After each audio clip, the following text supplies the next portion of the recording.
Bonjour les amis, aujourd'hui nous allons nous occuper de ce qui se passe directement dans nos assiettes et notamment voir quels sont les différents aliments toxiques que nous consommons tous les jours.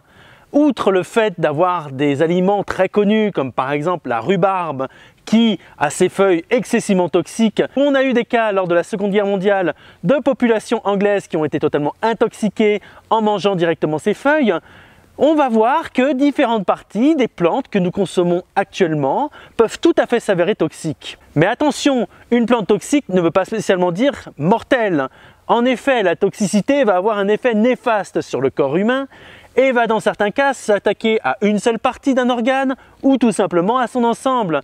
Donc, la toxicité n'implique pas la mortalité. Et nous allons voir dans cette vidéo deux grandes familles botaniques qui ont une importance économique essentielle et qui vont réussir à nourrir une partie de la population grâce notamment à leurs fruits et à d'autres organes. Je veux bien sûr parler de la famille des rosacées, la famille de la rose, mais aussi celle des solanacées qui vont aussi avoir des particularités et des organes bien précis qui peuvent devenir très toxiques lorsque nous les mangeons. Donc cette vidéo est juste là pour vous mettre en garde face à une utilisation incorrecte de certains fruits ou de certains légumes qui pourraient en effet s'avérer être dangereux pour vous, sachant en effet là aussi que suivant votre organisme ou votre réponse au niveau du corps, vous allez pouvoir dans certains cas avoir des effets beaucoup plus néfastes que d'autres. Chaque corps réagit à sa façon et il serait dangereux pour vous de se retrouver directement à l'hôpital après avoir consommé certaines parties de plantes qu'il est totalement déconseillé de manger.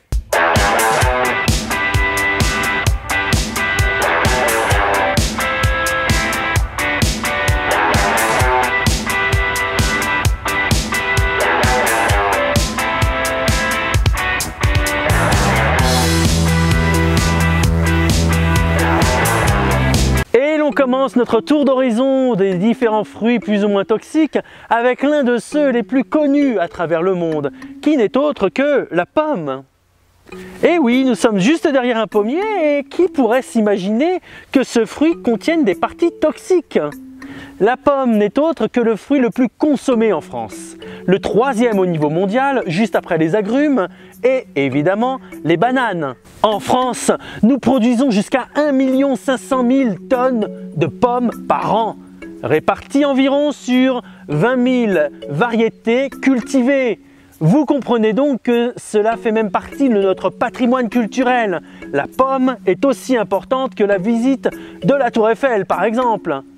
Et les différentes variétés que l'on connaît vont être très utilisées, autant pour des espèces de cidre que pour de la consommation à pommes à couteau comme on dit, ou tout simplement sur des tartes et des préparations culinaires. Il faut les boire avec modération, c'est certain, mais on peut tout à fait aussi citer la manzana qui est tirée directement de pommes vertes pour faire un alcool assez apprécié. Et en France, nous consommons énormément de pommes, notamment des pommes à couteau qu'on mange directement. J'en veux pour preuve les différentes consommations en variétés que l'on peut retrouver notamment sur les étals des primeurs, comme par exemple la Golden Delicious qui est à peu près à 29% de la consommation française, la Gala qui vient juste après à peu près 18,5%, la Granny Smith, excessivement belle notamment avec sa couleur très verte, qui est à peu près consommée à peu près 9% du volume total des pommes. Et pour finir, la Pink Lady que l'on retrouve là aussi au niveau des étals et qu'on va consommer à environ 8% et demi. Alors la France n'est pas le seul producteur de fruits au niveau des pommes et le leader mondial n'est autre que la Chine qui produit à peu près la moitié des pommes que l'on consomme au niveau mondial. La France n'arrivant qu'en 8e voire 7e position suivant les classements. La pomme est cultivée depuis des millénaires, notamment en France, et a réussi aussi à créer des paysages très atypiques qu'on retrouve dans les vergers, mais aussi dans les champs, comme par exemple en Normandie qui va produire du cidre. Mais cette culture de la pomme est répartie sur l'ensemble de la France et les différentes variétés anciennes nous donnent aussi l'intérêt que l'on pouvait avoir au niveau des anciens concernant ces différentes pommes. On les retrouve aussi notamment dans la nourriture des chevaux ou du bétail pour les périodes dites plus difficiles comme par exemple en hiver. Et ce fruit indispensable de la famille des rosacées va avoir une partie toxique. En effet, on va retrouver non pas au niveau de la chair, mais directement au niveau des pépins, différents agents toxiques qui peuvent parfaitement vous troubler, vous donner des nausées. Et l'une des principales toxines que l'on retrouve au niveau des pépins de la pomme n'est autre que l'amygdaline, qui est un composé assez chimique. Il faut savoir que pour tuer un homme, il faudra environ 1,5 mg par kilo. Alors rassurez-vous, la pomme ne contient que 3 mg par gramme. Donc il faudra quand même faire attention, ne pas en manger de façon excessive. On connaît pourtant un seul cas de dose mortelle pour l'homme. C'était tout simplement quelqu'un qui avait mangé une tasse entière de pépins de pomme. Et outre le problème que l'on a au niveau de la pomme, il faut savoir que c'est aussi la famille des rosacées qui va comprendre aussi les pêches, les abricots, les cerises, qui vont là aussi poser différents problèmes, notamment au niveau de cette fameuse toxicité des différents noyaux. Alors là encore, rassurez-vous, tant que vous mangez la chair autour du noyau, il n'y aura absolument aucun problème. Tout est comestible. Par contre, si vous commencez à casser les noyaux avec des casse-noix et que vous en mangez les amandes, c'est là où vous vous mettez directement en danger par rapport aux effets néfastes, notamment de l'amygdaline. Et la cerise, notamment une fois que l'on a cassé le noyau et que l'on a l'amande qui n'est autre que la graine, nous allons avoir directement 3,9 mg par gramme de amygdaline.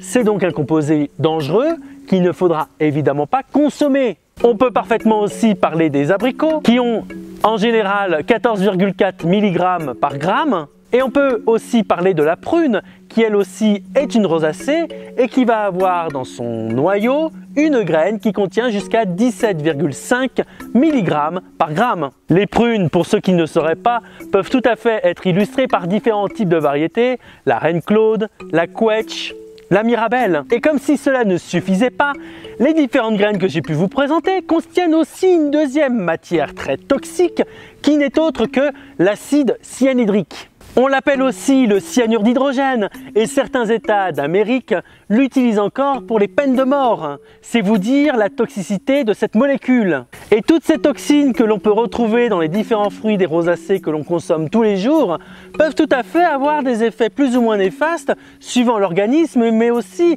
l'âge de la personne qui aura consommé ces différentes graines.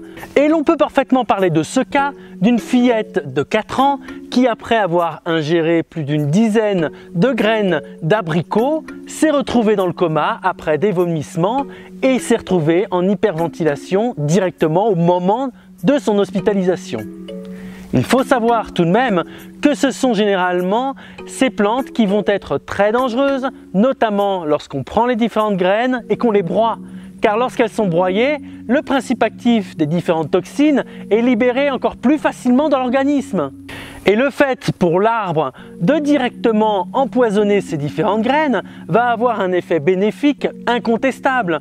Les animaux ne vont pas les manger et vont les disséminer à travers leur environnement pour que ces dernières puissent germer sans aucun souci et sans crainte d'être dévorées par des herbivores. Une autre famille botanique va là aussi avoir dans ses différentes parties directement des toxines et des effets néfastes sur le corps humain. Et là encore, les différentes solanacées dont je vais vous parler sont excessivement connues et font partie du fleuron même de la cuisine française. Prenons le cas de la pomme de terre, autrement dit la patate. Elle a été évidemment découverte en Amérique du Sud, a été rapportée par les différents colons espagnols et s'est évidemment acclimatée facilement au niveau de l'Europe. Et rendez-vous compte, on produit aujourd'hui 385 millions de tonnes de pommes de terre réparties sur à peu près 18,8 millions d'hectares. La production des pommes de terre est un business économique florissant et on va l'utiliser là aussi pour différentes matières, pas uniquement que pour l'alimentation, mais aussi elle arrive tout simplement à nous faire des plastiques biodégradables d'une qualité exceptionnelle. Certains pays l'utilisent là aussi pour la nourriture du bétail. On la retrouve là aussi dans des préparations culinaires très particulières, comme par exemple les chips, les pommes de terre sautées, la fameuse raclette évidemment, mais aussi dans les frites, en purée, en robe des champs, dans le fameux hachis parmentier, dans les poutines qui sont des spécialités évidemment québécoises, et évidemment dans les tortillas espagnoles notamment. Donc vous l'aurez compris, c'est un aliment qui a conquis l'ensemble de la planète et qui est même devenu pour certaines régions une spécialité culinaire locale. La pomme de terre est donc ainsi démocratisée et réussit à conquérir nos palais à travers l'ensemble du globe. Et là encore, on peut parfaitement l'utiliser pour un alcool directement issu de la pomme de terre, qui n'est autre que la vodka, à boire avec beaucoup de modération. Et cette petite racine de réserve va donc avoir un impact économique assez puissant dans les différentes régions qui réussissent à la produire. Il n'en reste pas moins que la pomme de terre, notamment au niveau de ses parties aériennes, reste une plante toxique. Et oui, la pomme de terre contient un glycoalcaloïde et la solanine. Les parties vertes de la pomme de terre vont contenir jusqu'à 500 mg de glycoalcaloïde pour 100 g de plante. Ce taux va évidemment beaucoup baisser, notamment avec la pomme de terre, puisqu'on considère que la chair a entre 3 et 10 mg pour 100 g de pommes de terre.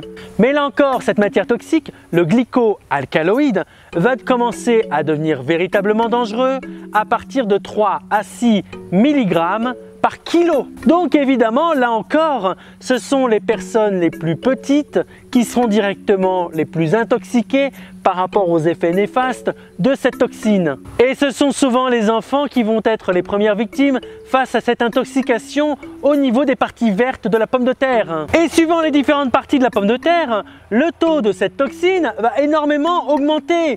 Si vous prenez une pomme de terre et que vous la laissez germer, cette dernière deviendra verte et son taux en toxicité sera encore plus grand. Heureusement pour nous, cette toxine a un goût très amer. Et généralement, les gens qui mangent les feuilles de pommes de terre n'en mangent pas des kilos entiers.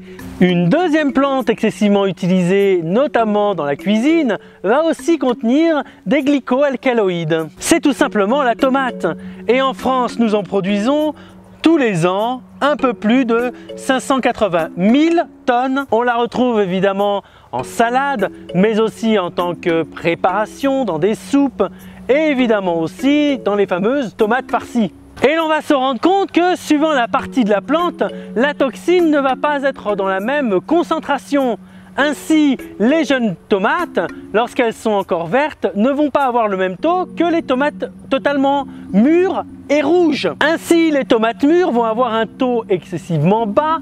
Nous sommes de l'ordre de 0,3 à 0,8 mg pour 100 g de tomates mûres. Alors que par exemple, les tomates vertes, elles, vont avoir un taux beaucoup plus important, entre 0,9 à 55 mg pour 100 g de tomates vertes. Vous l'aurez donc compris, ce sont les parties vertes de la plante qui vont contenir le plus de glycoalcaloïdes toxiques pour l'organisme. Et donc en conclusion, et même si ces différents fruits ou légumes que j'ai pu vous présenter n'ont pas une toxicité directe, vous envoyant directement à l'hôpital, il faut savoir que les différentes toxines qu'ils contiennent peuvent avoir des réactions allergiques suivant les personnes qui les auront consommées, mais vont aussi avoir des effets totalement indésirables sur les plus petits. Vous savez maintenant que ces parties vertes, ces graines ou ces pépins sont particulièrement toxiques.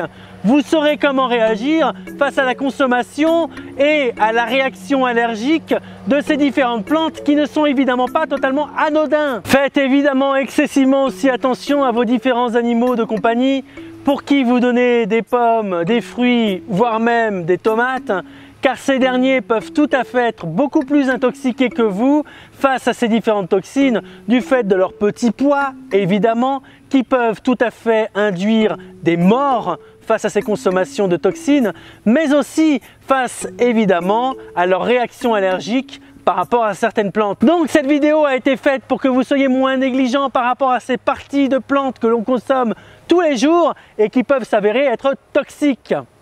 Vous pouvez évidemment retrouver l'ensemble de mon actualité sur les différents réseaux sociaux, Facebook, Twitter et Instagram.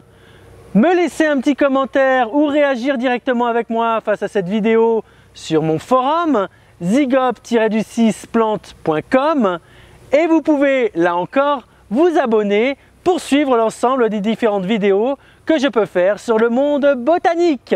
En attendant, je vous invite évidemment à vous régaler des différents fruits et légumes que la nature vous donne et je vous dis à très bientôt pour de nouvelles vidéos. Au revoir les amis!